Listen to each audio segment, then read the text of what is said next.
வணக்கம் ஜோதிட அன்பர்களே. தமிழ் புத்தாண்டு குரோதி வருட நட்சத்திர பலன்கள். சுவாதி நட்சத்திரம். இந்த ஆண்டு குடும்ப நலம் சீராக இருக்கும், சங்கடங்களைச் சமாளிக்கக்கூடிய துணிவு பிறக்கும். பொருளாதார நிலையில் கெடுதல் ஏற்படாமலும் காப்பாற்றப்படுவீர்கள். உறவினர்கள் மூலம் ஏதேனும் தொல்லை உண்டாகலாம், அதையும் சமாளித்து விடுவீர்கள், கவலை வேண்டாம். பணச்சங்கடம் வராமல் இருக்க வாய்ப்புண்டு. தேவப்பணி தருமப்பணிகளில் ஈடுபட்டு வந்தால் கவலை குறையும்.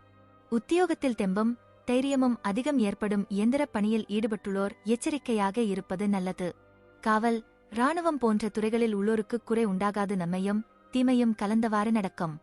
வியாபாரிகளுக்கு அளவான லாபம் உண்டு, அலைச்சல் தவிர்க்க முடியாமற் போகலாம். விவசாயிகள் எச்சரிக்கையுடன் இருந்தால் எந்த வில்லங்கமும் வராமல் காத்துக் கொள்ளலாம். மருத்துவர்கள் பொறியியல் துறை வல்லுநர்கள் புதிய முயற்சியில் ஈடுபடலாம். சுப காரியங்கள் நன்றாக நடக்க வாய்ப்புகள் அதிகம் உண்டு. பிள்ளைகள் உங்கள் சொல்படி நடந்து கொள்வார்கள். உத்தியோகஸ்தர்களுக்கு பதவி உயர்வு உண்டாகலாம். மேலதிகாரிகளின் உள்ளம் குளிர நடந்து கொண்டால் தீமை குறையும். உழைப்பாளிகளுக்கு உரிய காரவம் கிட்டும். வியாபாரிகளுக்கு நல்ல லாபம் வரும். விவசாயிகளுக்கு உற்சாக நிலை உண்டு, உபத்திரவம் ஏதும் உண்டாகாது. தொழிலில் மேன்மை உண்டாகும். தொழிலாளர்களுக்கும் ஆதாயமான சூழ்நிலை உருவாகும். விவசாயிகளுக்கு மகசூல் மகிழ்ச்சி தரும்.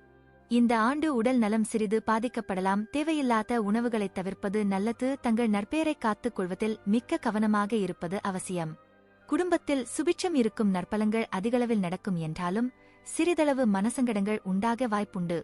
மாணவர்கள் கல்வியில் வெற்றி பெற நிறைய முயற்சிகள் எடுக்க வேண்டி வரும். ஆனால் வருடத்தின் பிற்பாதியில் கிரகநிலை மாற்றம் உங்களுக்கு சாதகமாக அமையும். கல்வியில் நல்ல வெற்றி கிடைக்கும். உங்கள் கல்வியில் தடைகள் இருக்கும், ஆனால் இவற்றையெல்லாம் ஒதுக்கி வைத்துவிட்டு படிப்பில் கவனம் செலுத்தினால் நல்ல கல்வியை பெற முடியும். நன்றி, வணக்கம், வாழ்க வளமுடன்.